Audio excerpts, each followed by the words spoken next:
Let's talk about what's behind a swollen face and puffy eyes. Now, you may have this problem, or you may know people who have this problem, and it's so easy to fix if you understand this one thing. There's two sources of fuel in the body. There's glucose, and then there's fat slash ketones. Well, actually, that would be three, but let's just keep the fat and the ketones together since ketones are made from fat. So those are the two fuel sources.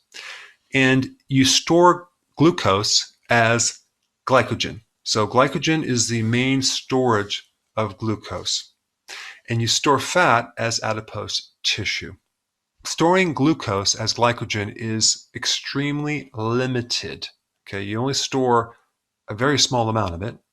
But with fat, it has no limit. It's unlimited. Some people can gain weight over 500, 600, 700 pounds, over 1,000 pounds, and it just keeps going.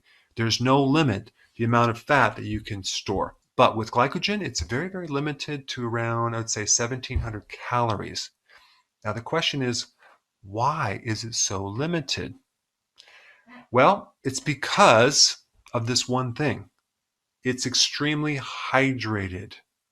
In order for your body to store glucose as glycogen, it requires a tremendous amount of water.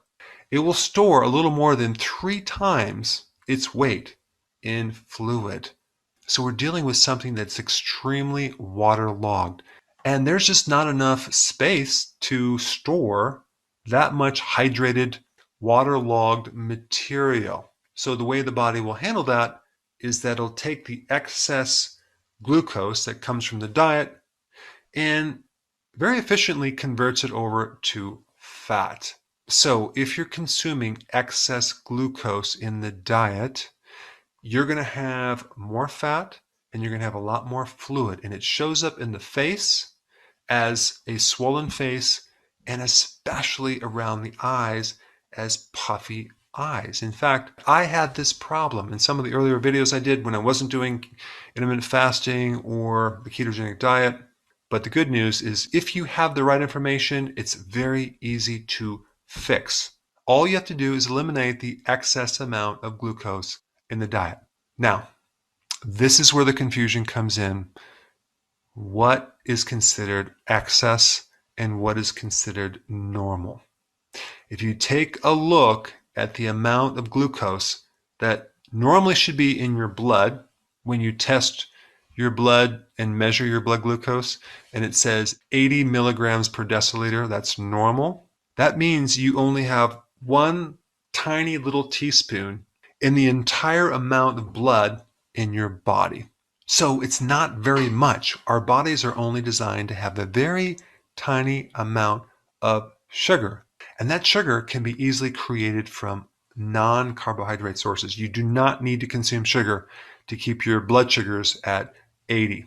But the average person in America consumes 31 teaspoons of sugar every single day. So you can see the problem. There's a lot of people walking around with a swollen fat face with puffy eyes. If you're new to my channel and you would like to know exactly what to do to reverse both of these problems, I put the link down below. Check it out.